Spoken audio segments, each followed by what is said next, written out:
النعمان بن بشير قال رسول الله صلى الله عليه وسلم الدعاء والعبادة ثم قرأ وقال ربكم ادعوني أستجب لكم إن الذين يستكبرون عن عبادتي سيدخلون جہنم داخرین۔ النعمان بن بشیر فرماتے ہیں پیارے رسول صلی اللہ علیہ وسلم نے فرمایا دعا عین عبادت ہے، اور اس کے بعد آپ نے سند کے طور پہ یہ آیت پڑھی وقال ربکم ادعونی، تمہارے رب کا فرمان ہے مجھ سے دعا کیا کرو، مجھ سے دعا کیا کرو اور مانگو، میں قبول کروں گا اور تم کو دوں گا۔ جو لوگ میری عبادت سے متکبرانہ روگردانی کریں گے ان کو ذلیل اور خوار ہو کر انہیں جہنم میں جانا ہو۔ وقال ربکم ادعونی استجب لکم، تم مجھ سے دعا کیا کرو، تم مجھ سے دعا کیا کرو، یہ اللہ کا حکم ہے۔ اور پھر اللہ کے نبی نے اللہ کا یہ ارشاد پڑھا کہ تمہارے رب کا فرمان ہے کہ مجھ سے دعا کرو اور مانگو، میں قبول کروں گا اور تم کو دوں گا۔ جو لوگ میری عبادت سے متکبرانہ روگردانی کرتے ہیں ان کو ذلیل و خوار ہو کر جہنم میں جانا ہو۔ دعا بہت بڑی عبادت ہے، اور وہ آدمی بڑا خوش نصیب ہے جسے دعا کی توفیق مل گئی ہے۔ اللہ کے نبی فرمایا کرتے تھے جسے دعا کی توفیق مل گئی اس کے لیے تو رحمت کے دروازے کھل گئے۔ دیکھا ہوگا آپ نے بعض لوگوں کے لیے دعا کے لیے ہاتھ اٹھانا مشکل ہو جاتا ہے، انہیں دعا مانگنے کی توفیق نہیں ملتی، سب کے سامنے بھیکاری بنیں گے، نہیں مانگیں گے تو اللہ سے نہیں مانگیں گے۔ دعا کسی عبادت کا جز نہیں ہے، دعا مستقل بھی عبادت ہے۔ جب جی چاہے اللہ سے آدمی دعائیں کرے، جب جی چاہے اللہ سے اپنی حاجتیں مانگے۔ اگر دن کے 24 گھنٹوں میں 20 سے 25 منٹ اللہ سے مانگنے میں لگا دے، 20 سے 25 منٹ جب اپنی حاجات کے لیے ہم محنتیں کرتے ہیں اور مزدوریاں کرتے ہیں اور ملازمتیں کرتے ہیں اور تجارتیں کرتے ہیں اور نہ جانے کیا کچھ اپنی حاجات کے لیے کوششیں کرتے ہیں، تو حاجت کی پورا ہونے کے لیے ایک بہت بڑا وسیلہ دعا بھی تو ہے۔ مشکلات کے حل کا ایک بہت بڑا ذریعہ دعا بھی تو ہے۔ اپنی پریشانیوں کو ختم کرنے کا ایک بہت بڑا سبب دعا بھی تو ہے۔ جس ذات سے ساری مشکلیں حل ہونی ہے، جہاں سے حاجت براری ہونی ہے، جہاں سے ہمارے مسائل حل ہونے ہیں، اس ذات کے لیے بھی کچھ وقت نکل جائے تو 24 گھنٹے میں ہم کتنے گھنٹے اپنی ضروریات کو پورا کرنے کے لیے محنت کرتے ہیں۔ اور جس ذات کے ہاتھ میں ہماری ضروریات کا پورا کرنا ہے اور مشکلات کا حل ہے، اور جس ذات کے پاس قدرت اور طاقت ہے، اور جس کے پاس ساری دنیا کا یہ سارا نظام جس کے قابو میں ہے، اس کے لیے کتنا وقت ہے؟ تو اگر 24 گھنٹے میں سے 20-25 منٹ، اللہ کے نبی صلی اللہ علیہ وسلم تو بس اوقات 5-5 گھنٹے دعا کیا کرتے، 5-5 گھنٹے، تو یہ بڑی شاندار عبادت ہے۔ جسے یہ نصیب ہو جائے، سبحان اللہ، جیسی ایسا ہوتا ہے جیسے کال مل گئی، کال لگ گئی، رابطہ ہو گیا۔ اور دعا کے ذریعے جب اس ذات سے رابطہ ہو جاتا ہے، دل کو حوصلہ مل جاتا، تسلی ہو جاتی، یہ اندر قوت آ جاتی، طاقت آ جاتی، امید ہو جاتی ہے، مایوسیاں چھٹ جاتی، نا امیدیاں ختم ہو جاتی ہیں۔ یہ مسلسل یہ ذریعہ استعمال ہو، اس لیے پیارے رسول صلی اللہ علیہ وسلم فرمایا کرتے تھے الدعاء مخ العبادہ، دعا تو عبادت کا مغز ہے. بندگی، احتیاج بندے کا اللہ کے در پہ محتاج بن کے آنا اللہ کو بڑا پسند ہے. پیارے رسول صلی اللہ علیہ وسلم فرمایا کرتے تھے من لم یسأل اللہ یغضب علیہ.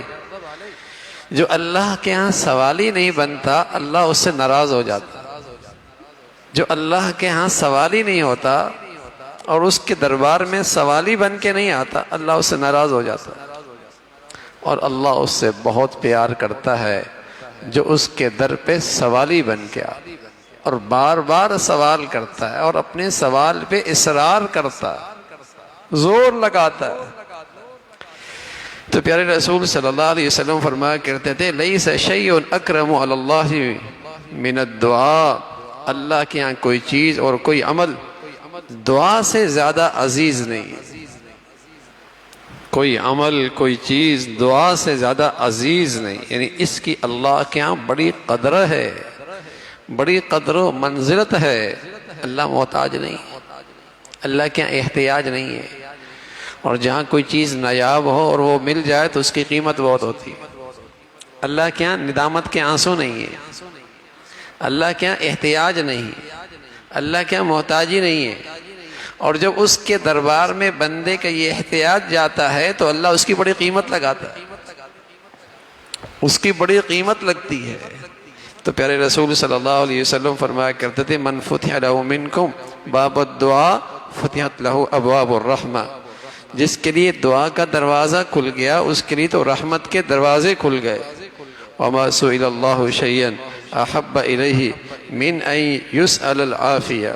اور اللہ سے جو بھی سوال کریں، سارے سوال بڑھیا چیز ہیں لیکن سب سے بڑھیا سوال اللہ سے عافیت کا ہے.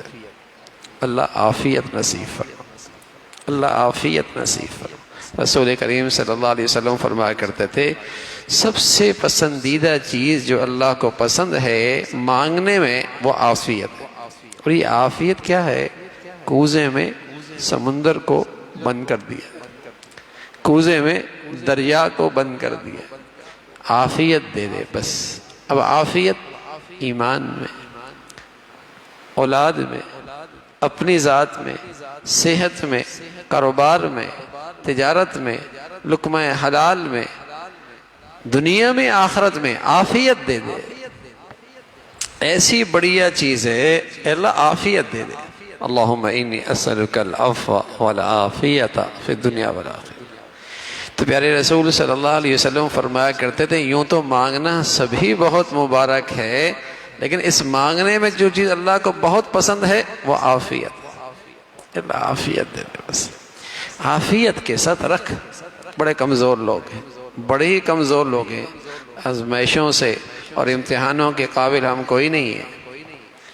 ہم آزمائشوں اور امتحانوں کے قابل کوئی نہیں ہے. اے اللہ ہم تو اپنی کمزوری آپ کے در پہ پیش کر رہے ہیں، ہمیں تو عافیت چاہیے بس. عافیت نصیب فرما دے. تو پیارے رسول صلی اللہ علیہ وسلم فرمایا کرتے تھے یہ دعا اللہ کو بہت پسند ہے. تو میرے عزیزو 24 گھنٹے میں کچھ وقت نکال لیا کر، 20 منٹ، 15 منٹ، 25 منٹ دعا ہی دعا چل رہی ہے، دعا ہی دعا چل رہی ہے. بڑا عجیب اللہ سے ایک ربط محسوس ہوگا، ایک تعلق محسوس ہوگا، ایک اعتماد نصیب ہوگا، اللہ کی ذات پہ ایک بھروسہ نصیب ہوگا، اللہ کی ذات پہ یقین بڑھے گا. بس اوقات ہم اللہ کے در پہ درخواست تو بھیج رہے ہیں لیکن اندر یقین کوئی نہیں ہوتا. اور جہاں یقین ہوتا ہے وہاں بڑا زور لگاتے ہیں اور جہاں اعتماد ہوتا ہے وہاں بڑا اصرار کرتے ہیں. اچھا اس دربار میں ٹھیک ہے خانہ پوری ہو گئی، خانہ پوری ہو گئی. اگر یہ دعا لمبی ہوگی اور مسلسل ہوگی تو وہ اعتماد بڑھے گا کہ ہاں وہ ذات بھی کچھ کر سکتی ہے، اس کے اختیار میں بھی کچھ ہے، میرے مسئلے وہاں سے بھی حل ہوں گے. دیکھو نا جہاں امید زیادہ ہوتی ہے وہاں کتنا اصرار ہوتا ہے اور کتنا اہتمام ہوتا ہے، وہاں کتنا اہتمام ہوتا ہے. اللہ کے نبی صلی اللہ علیہ وسلم کو اللہ کی ذات پہ جتنا اعتماد تھا کس کو ہو سکتا ہے. تو اس لیے جب آپ دعا کرتے تھے تو دعا ہی کرتے رہتے، اکیلے بیٹھ گئے اور مانگنا شروع کر دیا، اکیلے بیٹھ گئے اور مانگنا شروع کر اور مانگتے ہی چلے گئے، مانگتے ہی چلے گئے۔ پتہ ہے مسئلے کا حل یہاں ہے، احد ہے، بدر ہے، گھر ہے، باہر ہے، میدان ہے، کہیں ہے، آپ کا کام، آپ کا جو سب سے بڑا ہتھیار تھا وہ دعا کا تھا۔ اس لیے پیارے رسول صلی اللہ علیہ وسلم فرمایا کرتے تھے دعا وہ ہتھیار ہے کہ جو حالات آئے ہیں اس میں بھی یہ نافع ہے، اور جو حالات آنے والے ہیں ہتھیار ان حالات کے لیے بھی بڑا کافی ہے۔ الدعاء ينفع مما نزل ومما لم ينزل، جو حالات آ چکے دعا اس میں بھی بڑی مؤثر چیز ہے، اس میں بھی بڑی کام کرے گی، اور جو حالات اب تک نہیں آئے دعا اس میں بھی بڑی مؤثر ہے۔ وَاسْتَقْبَلُوا أَمْوَاجَ الْبَلَاءِ بِالدُّعَاءِ وَالتَّضَرُّعِ، بلائیں آ رہی ہیں، وبائیں آ رہی ہیں، بلائیں آ رہی ہیں، وبائیں آ رہی ہیں، تو پیارے رسول صلی اللہ علیہ وسلم فرمان لگے ان بلاؤں کا اور ان وباؤں کا راستہ روکو دعاؤں کے ذریعے اور اللہ کے سامنے گڑ گڑا کر، ان کا راستہ روکو دعاؤں کے ذریعے اللہ کے سامنے گڑ گڑا کر۔ وَاسْتَقْبَلُوا أَمْوَاجَ الْبَلَاءِ بِالدُّعَاءِ وَالتَّضَرُّعِ، اللہ ہمیں نصیب فرما دے، اللہ یہ عظیم الشان عبادت ہمیں نصیب فرما دے، اللہ عمل کے توفیق نصیب فرمائے۔ اللہم لک الحمد کلو ولک الشکر کلو، اللہم لک الحمد کلو ولک الشکر کلو، اللہم لک الحمد کلو ولک الشکر کلو، اللہم اعنا علی ذکرک وشکرک وحسن عبادتک، اللہم اعنا علی ذکرک وشکرک وحسن عبادتک، اللہم اعنا علی ذکرک وشکرک وحسن عبادتک۔ نستغفر اللہ نستغفر اللہ نستغفر اللہ ونتوب الیہ، سبحان ربک رب العزة عما یصفون وسلام علی المرسلین والحمد للہ۔